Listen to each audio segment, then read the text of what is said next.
I'm Ernie Estrella from SYFY WIRE, and I'm here to introduce to you the people behind IDW's new Black Crown imprint.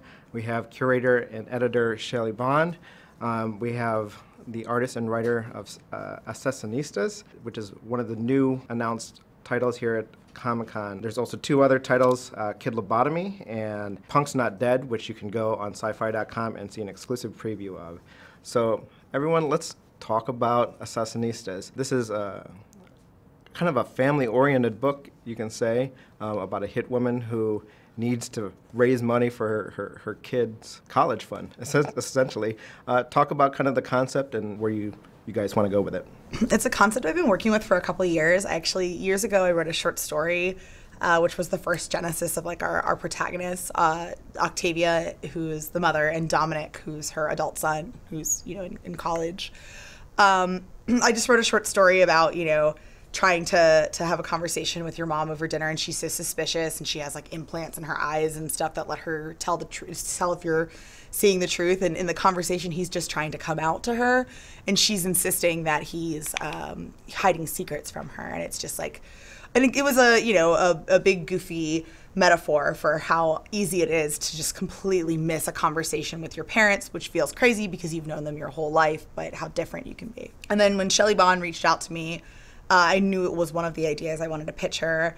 So then once that was distilled and refined, I really wanted to work with an artist. Shelly came in and was like, how do you feel about Gilbert Hernandez? And I was like, well, that's a dumb question. Of course, like everyone, I love Gilbert Hernandez. And from there, the book just came alive in my head, and because I am familiar with Gilbert's work and how skilled he is at depicting things like people changing over time and interpersonal relationships and work like Love and Rockets, that led me really lean into the parts of the book that were important to me, how it's a character piece about a family with this kind of cool assassin action movie stuff as essentially like window dressing, but we have a lot of fun with it. So Gilbert, I mean, with Love and Rockets, with Twilight Children, I mean, you draw so much from life. Where does Assassinistas kind of land on your scale? Like, do you get to do some things that you never got to do before, something that you got to flex differently on an artistic level? I'm doing the comic because I'm easy. That's a joke, son.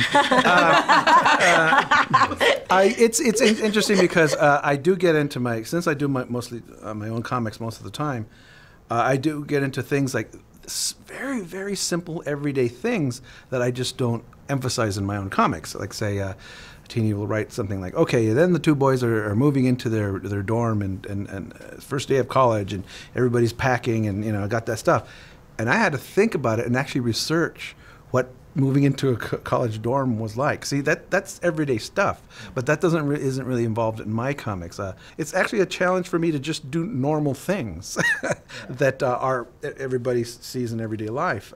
So that's always good for an artist. Just do something you haven't done, even if it's the simplest thing, a typical type of car, a type of dog, a type of building. And that's always very good for an artist to do that, because once you get past that first research you get in drawing it opens things up for everything else. But I think like one thing that's interesting is like, there are a lot of artists that can draw cars and guns, but that's not really, what I wanted and what we needed was someone who can draw, who can convey so much with a look in their cartooning and in their character drawing like Gilbert can.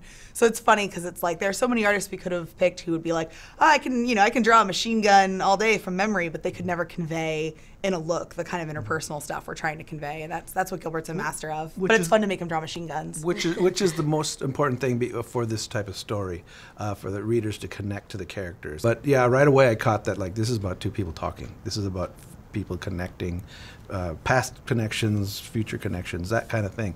And so that's where they came to a hack artist like me, who just basically... I think it's also important, Tini, to mention that the book is also a love story. Yeah, it absolutely is, and that was really important to me. So I have this problem where I love romance, but I hate stories that are just about romance. For me, there has to be a story about something else. So it's this story that's, got these goofy action elements, but it's about a family. And it's also very much about Dominic and Taylor, who are the two young men in college. There's a really specific kind of emotion that I wanted to capture when it comes to introducing someone you like to your parents. Like, there's a kind of anxiety that comes with that. And then the anxiety is compounded when you two have to go kill people with your parents. It's fun to play with that dynamic. So it's a love story, but it's fun because we're not just watching Dominic and Taylor fall in love. They spend all day in bed making out and playing video games because they're college students and they don't have any real responsibilities. And then they get real responsibilities. And like in any relationship, when you move in with someone you like, when you get married, when you have a kid, when you buy a house, when you introduce responsibility into your relationship, it becomes a lot less fun and a lot more stressful. And part of falling in love is learning how to manage those things together and how to manage the real world together. And if you can endure that, if you can stay in love despite the stresses of the real world, that's what a love story is. Nice. And this comes out before the end of the year, correct? Yeah, it's going to be in stores in December. Awesome. Well, there you go. You got the whole lineup for Black Crown coming out in the next coming months, starting with Kid Lobotomy, and then Assassinistas, and then Punk's Not Dead. So thank you again for coming in, and we look forward to everything coming out. Thank you. Thank you. Thank you very much.